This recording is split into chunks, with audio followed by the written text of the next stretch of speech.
একেবারে রেজিনগর থেকে বাবরি মসজিদের শিলান্যাস করলেন সাসপেন্ডেড তৃণমূল নেতা হুমায়ুন কবির, ভরতপুরের বিধায়ক।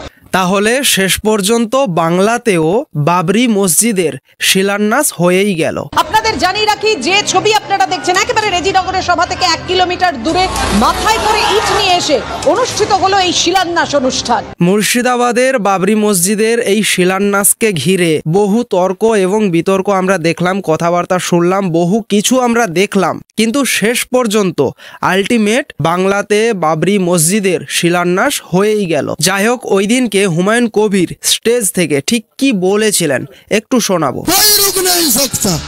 বাবরি মসজিদ হোগা হোগা হোগা। 11.5 কোটির মধ্যে 4 কোটির বেশি মুসলমানের বাস, সেখানে আমরা একটা বাবরি মসজিদ করতে পারবো না? এত বড় হিম্মত। ভিডিওর শুরুতেই বলে রাখি যে আজকের এই ভিডিওটার মধ্যে তোমরা খুব একটা কমেডি পার্ট দেখতে পাবে না, কারণ আজকের এই ভিডিওটা deeply analysis about the game plan between TMC and Humayun Kabir. অর্থাৎ এক কথায় বলা চলে হুমায়ুনের যে দোগলাপনা এবং টিএমসির যে চালাকি, সেটারই বিশ্লেষণ করব আজকে আমরা বিস্তারিতভাবে। সো ভিডিওটা পুরোটা দেখার চেষ্টা করবে, তাহলেই বুঝতে পারবে আসলে কি বলতে চাইছি। আজকে আপনাদের সামনে হুমায়ুন যে ইতিহাস সৃষ্টি করলো, সেই ইতিহাস সন্ন্যাস করে লেখা থাকবে কি থাকবে না? এই ভয়েসটা কার বুঝতে পারছেন কি? চিনতে পারছেন কি এই ভয়েসটাকে? হ্যাঁ, ইনি হচ্ছেন অ্যাডভোকেট আলী আফজাল, যিনি টিএমসির অর্থাৎ তৃণমূলের শাসক দলের তীব্র বিরোধিতা করে থাকেন। ইনি শাসক দলের তীব্র বিরোধিতা করলেও মুর্শিদাবাদের বাবরি মসজিদ যে শিলান্যাস হচ্ছে সেখানে ইনি আমন্ত্রিত, সেখানে গিয়ে ইনি উপস্থিত হয়েছেন এবং সেখানে গিয়ে উনি বক্তৃতাও রেখেছেন। ভাঙা হলো অযোধ্যাতে, তৈরি হবে মুর্শিদাবাদে। আপনারা হুমায়ুন ভাইয়ের সাথে আছেন। लड़के लेंगा बाबरी मस्जिद, হুমায়ুন से जो टकराएगा वो चूर हो जाएगा। অর্থাৎ এই জায়গা থেকে যে জিনিসটা আমি স্পষ্ট করতে চাইছি যে ইনি শাসকের বিরোধিতা করতে পারেন, কিন্তু ইনি তার নিজের ধর্মে বিশ্বাস রাখেন। আর সে জায়গায় আমার বাংলার কিছু সনাতনীরা রয়েছে যারা এখনো এই ধরনের কথাবার্তা বলে। কখনোই বলবো না জয় শ্রীরাম। ওরা হিন্দু রাষ্ট্র করতে চাইছে, হিন্দু রাজ্য করতে চাইছে, এটা তো আমরা হতে দেব না। হিন্দু রাষ্ট্রের দিকে যাওয়া মানে অন্যান্য ধর্মগুলোকে পদদলিত করা, সেটা আমরা কখনোই করতে পারি না, কারণ আমরা সবাইকে নিয়ে একসাথে ভারতবর্ষে রয়েছি, পশ্চিমবাংলায় রয়েছি। এখানে আমি তেমন কিছুই বলবো না, আমার হিন্দুদের উদ্দেশ্যে জাস্ট একটাই কথা বলবো যে ওদেরকে 50 থেকে 55% ক্রস করতে দাও, তখন আদৌ নিজেদের পেছনটা নিজেরা সামলাতে পারো কিনা তখন বুঝবে, এখন নয়।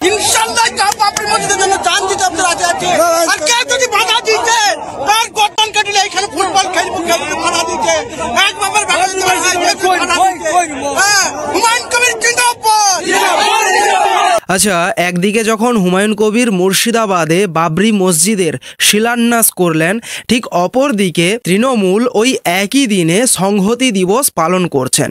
আর সেই সংহতি দিবসে ফিরহাদ হাকিম কি স্পিচ রাখছেন একটু শোনাবো।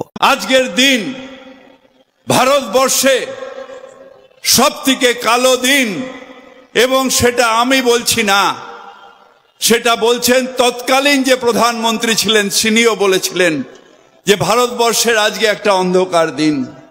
তার কারণ ভারতবর্ষের সেই সময় একটা মসজিদের ধাঁচা ভাঙা হয়নি। মানুষের মধ্যে যে বিশ্বাস ছিল, মানুষের মধ্যে যে ভরসা ছিল যে এই ভারতবর্ষ আমার, সেই ধাঁচাটাকে ভেঙে দিয়ে সেই ভারতবর্ষের সেই ধাঁচা মানুষের বিশ্বাসের ওপর আঘাত সৃষ্টি করেছে এই বর্বর পার্টি বিজেপি, সেই আঘাত সৃষ্টি করেছিল। স্পষ্টত বুঝতেই পারছেন যে অভিযোগের তীরটা, অভিযোগের তোপটা ঠিক কাদের দিকে রয়েছে? বিজেপির দিকে। কিন্তু এখান থেকে প্রশ্ন একটাই যে এই বাবরি মসজিদকে ঘিরে কেন এত তর্ক বিতর্ক রয়েছে? তার জন্য আপনাদের অবশ্যই বাবরি মসজিদের ইতিহাস এবং বাবরের জীবন কাহিনী সেটা অবশ্যই জানা প্রয়োজন। আর সেটা যদি কেউ জেনে না থাকেন, অবশ্যই আমি আপনাদের কাছে অনুরোধ করব যে আপনারা এখন তো গুগলে সব কিছুই অ্যাভেলেবল রয়েছে, গুগলে দেখতে পারেন, ইউটিউবে ভিডিওস দেখতে পারেন, যে কোনোভাবে আপনারা জানতে পারেন, বই পড়তেও হবে না। সুতরাং আপনারা দেখুন, জানুন, শিখুন এবং ঠিক তারপরেই বুঝতে পারবেন যে এই বাবরি মসজিদ এবং বাবরকে ঘিরে কেন এত তর্ক বিতর্ক রয়েছে। মুখোশ খুলবো, আজ থেকে শুরু করলাম, আগামী নির্বাচন পর্যন্ত মুখোশ খুলবো। আচ্ছা, এইবারে যখন হুমায়ুন কবির ভার্সাস টিএমসি হয়, তখন হুমায়ুন কবির শুরুর দিকে এই কথাগুলো বলেছিল। টাকা তুলে তোমার সম্পদ বাড়ানোর জন্য তুমি মুখ্যমন্ত্রী হচ্ছ, আর ওনার আত্মীয় স্বজন, ভাই ভাইয়াত, ভাইপু, নাতি নাতনি, সাত গোষ্ঠী করে খাচ্ছেন, আবার আমাদেরকে নিয়ম শিখাবেন, আমাদেরকে শুধু বলবেন। আগামী দিনে টের পাই দেবো মুখ্যমন্ত্রী কি করে হয় 2026 সালে। আচ্ছা, এই কথাগুলো শোনার পর যে কোনো মানুষ কি ভাববে যে সত্যি সত্যি বোধহয় হুমায়ুন কবির একদম তৃণমূলের তীব্র বিরোধিতা করছে, আর কোনোদিন তৃণমূলে যোগদান করবে না, একদম তৃণমূলের বিরুদ্ধে একটা নতুন দল করবে, দল করে লড়বে, একদম মমতা ব্যানার্জিকে আর আমাদের রাজ্যের মুখ্যমন্ত্রী হতে দেবে না, এটাই মনে হচ্ছে, তাই তো?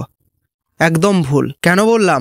আরও একটা স্পিচ শোনাচ্ছি আগে সেটা শুনিয়ে দিই, তারপর বলছি।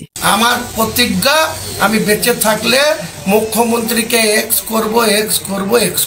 আচ্ছা, ঠিক কি বললো?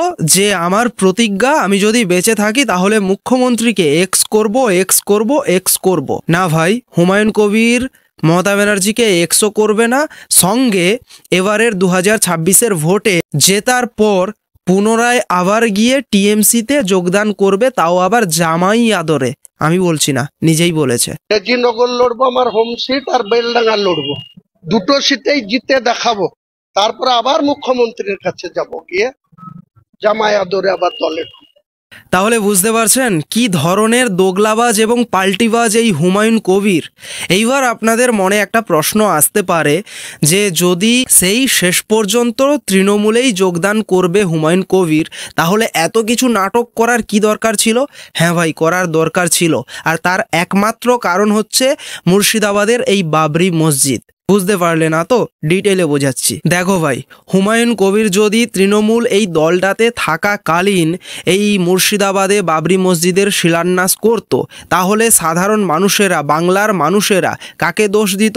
তৃণমূল কংগ্রেসকে দোষ দিত যে তার বিধায়ক পদে থাকার পরেও এই ধরনের কন্ট্রোভার্সিয়াল একটা জিনিসে তিনি কাজ করছেন। তো সে জায়গা থেকে তৃণমূলও চালাকি করেছে, তাকে সাসপেন্ড করে দিয়েছে। কিন্তু এখানে একটা কথা বলতেই হয় যে এটা যে কেবলমাত্র একটা দেখানো সাসপেন্ড, সেটা বোঝাই যাচ্ছে। কারণ তৃণমূল কংগ্রেস কি বলেছিল?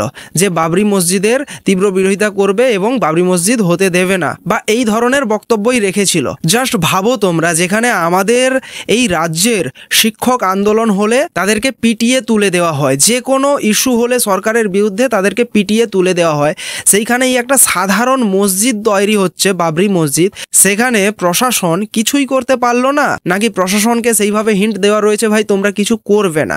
এটা আমি বলছি না, এটা বাংলার মানুষেরা প্রশ্ন করা উচিত, এই প্রশ্নটা করা উচিত সরকারকে। আর ভাই, সাধারণ মানুষ এতটাও বোকা নয় যে তারা কিছুই বোঝে না। তাহলে এখানে ব্যাপারটা কি দাঁড়ালো? এক ঢিলে দুই পাখি। প্রথমত বাবরি মসজিদের শিলান্যাসও হয়ে গেল, আর দ্বিতীয়ত এক্ষেত্রে সরকারকেও কেউ দোষ দিতে পারবে না যে সরকার এর সহায় রয়েছে, এরকমটাও কেউ বলতে পারবে না। কিন্তু যারা বোঝার তারা ঠিক বুঝেই গেছে যে ভেতরে ভেতরে কি সেটিং রয়েছে। দেখুন, এক ঢিলে আজকে দুই পাখি মারলেন মমতা বন্দ্যোপাধ্যায়। প্রথম হচ্ছে, তিনি যদি বাবরি মসজিদ তার শিলান্যাসের সত্যিকারের বিরোধী হতেন, তাহলে আজকে কোনো অবস্থায় প্রশাসন এইভাবে নীরব দর্শকের ভূমিকা নিয়ে এত সহযোগী হাত বাড়িয়ে দিত না। আমরা কলকাতায় একটা দুর্গাপুজো করতে গেলে প্রশাসন নাকানি চোবানি খাইয়ে দেয় আমাদের, সেখানে আজকে প্রশাসনের নিরাপত্তায় এত সুন্দরভাবে আজকে শিলান্যাস হয়ে গেল বাবরি মসজিদের। যাই হোক, আজকের ভিডিওটা এখানেই শেষ করছি। ভিডিওটাতে তোমাদের কি মতামত অবশ্যই কমেন্টের মধ্য দিয়ে জানাও। পারলে একটা লাইক, কমেন্ট, শেয়ারও করে দিও, একটা হাইপ করে দিও অবশ্যই। দেখা হচ্ছে নেক্সট ভিডিওতে। জয় হিন্দ। लाइक और शेयर ठोक दीजिए महाकाल का, लाइक और शेयर ठोक दीजिए।